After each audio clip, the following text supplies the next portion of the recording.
Welcome back. Hopefully you've had a chance to watch the 2 previous videos. The Start Here video, which is an introduction or overview to the entire video series, as well as the introduction to this video, the economy. If you haven't seen them yet, please take a minute and check them out. With that said, welcome to part 1 of 4 of the economy.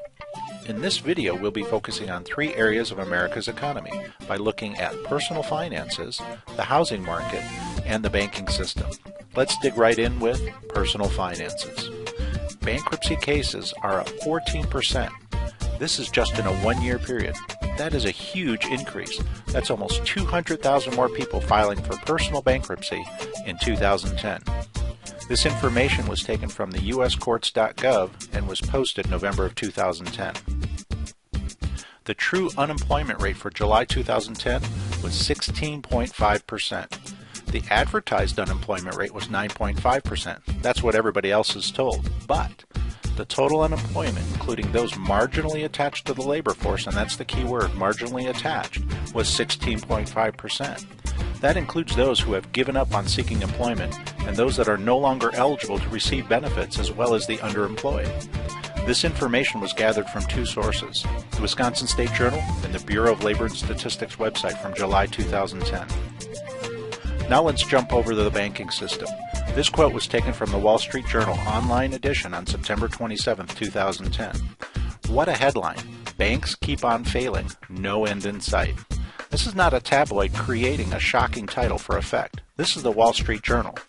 Let's just see if we can get some corroboration on this headline. We get it the very next day.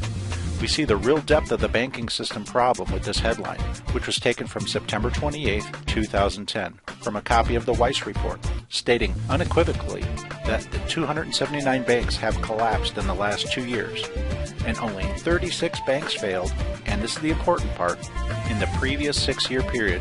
Not only has this time frame reduced by a factor of 3, but that's an 800% increase in bank failures in 1/3 the time. Banks are still failing left and right.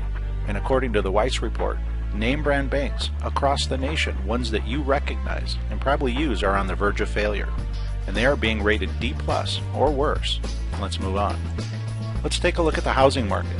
According to the Los Angeles Times, U.S. home foreclosures reached a record high in July of 2010. They also reported that bank repossessions increased 38% in the second quarter from the same period a year earlier. Unfortunately, the housing market hasn't improved since July. Let's see why. In January 2011, RealtyTrack lists on the first page of their website an interactive graph that shows each state and the activity regarding foreclosures.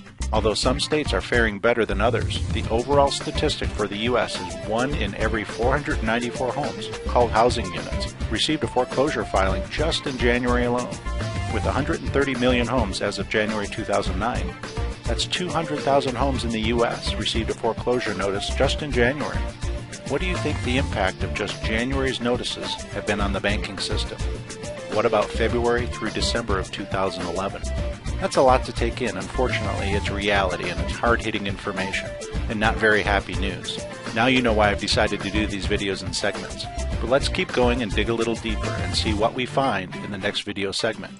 Please select the next video now so you can continue with State News.